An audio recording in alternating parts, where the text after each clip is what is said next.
Bienvenidos una vez más a Un Día con Ángel, aquí en Excelsior TV. Este será el tercer programa de la serie de 3 que dedicamos al invierno demográfico o también al envejecimiento de la población. En esta parte dijimos anteayer y ayer que trataríamos el futuro y qué deberíamos hacer en México para reducir los efectos negativos del envejecimiento demográfico o no solo reducirlos, sino quizá superarlos. Vayamos pues al tema.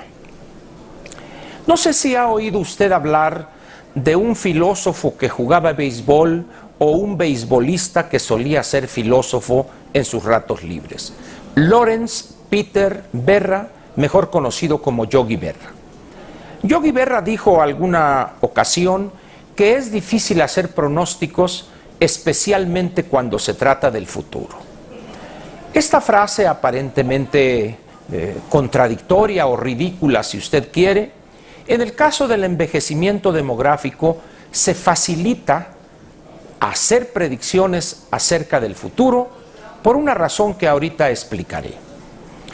Si usted está familiarizado con la situación demográfica de prácticamente todos los países en Europa, encontrará entonces usted una situación muy interesante. Los países europeos prácticamente empezaron desde los primeros años de la posguerra, es decir, fines de los años 40, a reducir el número de hijos.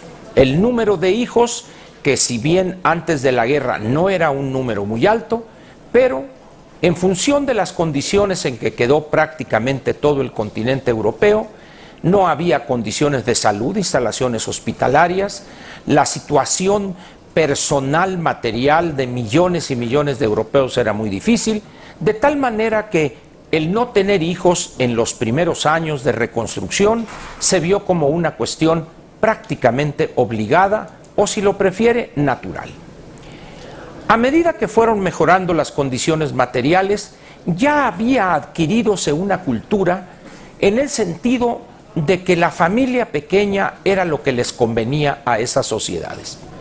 Posteriormente se empezó a analizar y a difundir los peligros de un crecimiento demográfico explosivo. Las imágenes de China, de la India, de algunas regiones de América Latina, tuvieron un fuerte impacto y se desarrolla ya toda una visión del desarrollo demográfico donde se planteó aquello que le señalé a usted ayer y antier, de que la familia pequeña vive mejor. Durante decenios los europeos vivieron felices, mejoraron sus condiciones materiales y no se notó o no se advirtieron los efectos negativos de tener cada vez familias más pequeñas, incluso en algunos casos por debajo de la tasa de reposición, que son 2.1 hijos nacidos vivos para una mujer en todo su periodo fértil, porque sustituían con migración el faltante de esos nuevos entrantes al mercado laboral. Al mismo tiempo, las sociedades europeas empezaron a envejecer. Para los años 80 quizá, ya se advierte prácticamente en toda Europa las consecuencias negativas de esta visión, de este profundo cambio cultural. ¿Cómo lo resuelven? Ahí sí ya no se pudo hacer nada. Para ese entonces, los países europeos contaban con una presencia de la migración que sus economías no podían procesar de manera adecuada. Y empezaron a darse una serie de problemas sociales, no solo de violencia racial, sino el racismo mismo, falta de oportunidades para los emigrados y rechazo social en muchos casos. En Alemania a los turcos, en algunos otros países a los musulmanes, en algunas otras partes a las personas de color provenientes de algunos países del Caribe y sobre todo de las colonias africanas donde Francia jugó un papel muy importante. Hoy, 25 años después de esos primeros efectos advertidos en la sociedad europea, la situación es, en algunos casos, crítica. Rusia, por ejemplo, el efecto del envejecimiento y de la caída brutal de la fecundidad, es decir, del número de hijos nacidos vivos por mujer, ha llevado a que se le presente un problema muy interesante. No tienen ni siquiera jóvenes suficientes para incorporarlos al ejército mediante la conscripción para sustituir a los soldados que se van pensionando.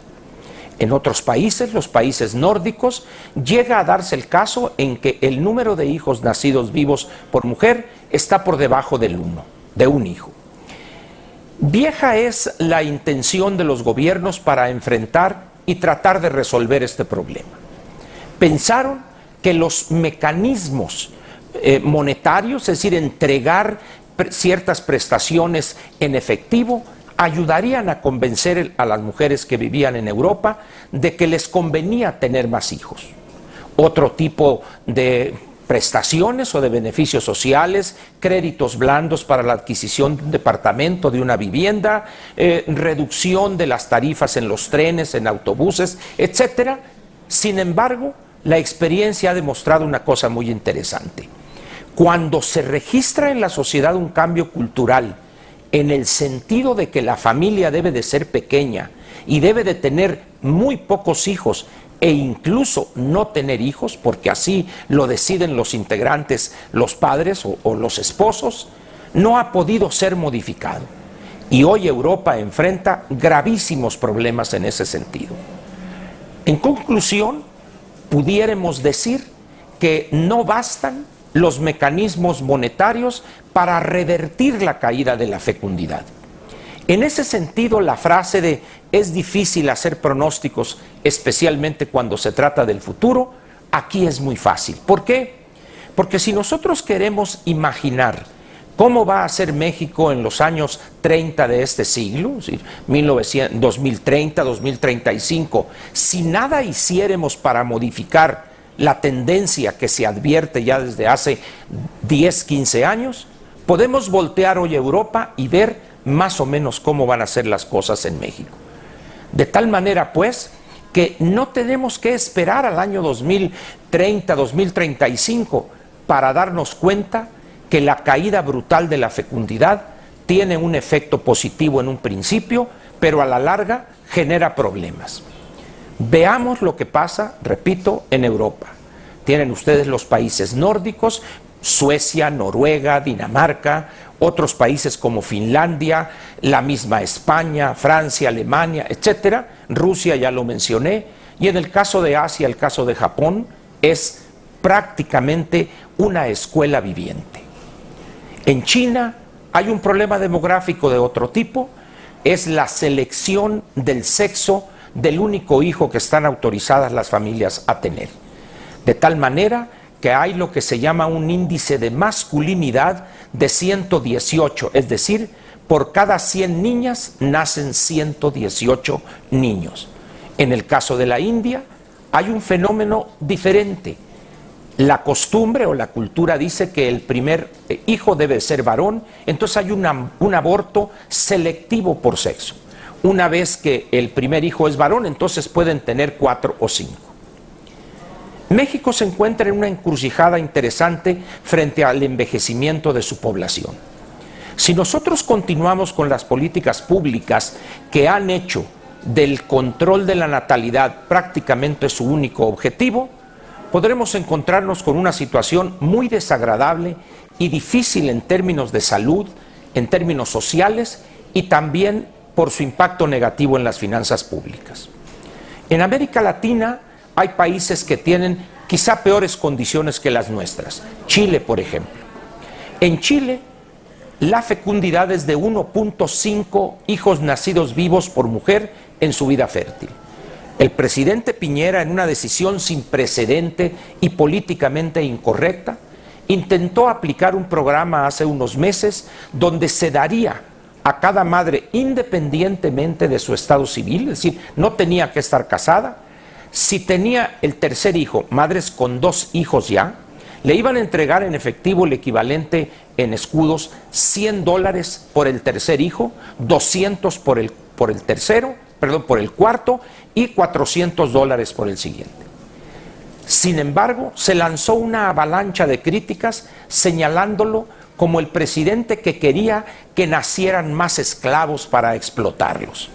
Esta crítica es tan pedestre, pedestre no de borracho, sino de pensar con los pies. Esta crítica es tan pedestre que no se dan cuenta los grupos que criticaron al presidente Piñera, que cuando nacen en un país cientos de miles de niños, es cierto, algunos van a ser trabajadores, pero otros van a ser profesionistas, científicos, académicos, investigadores, artistas. Lo que el presidente Piñera está planteando es enfrentar el problema del envejecimiento demográfico, y Chile es un país que tiene 15 o 16 millones de habitantes.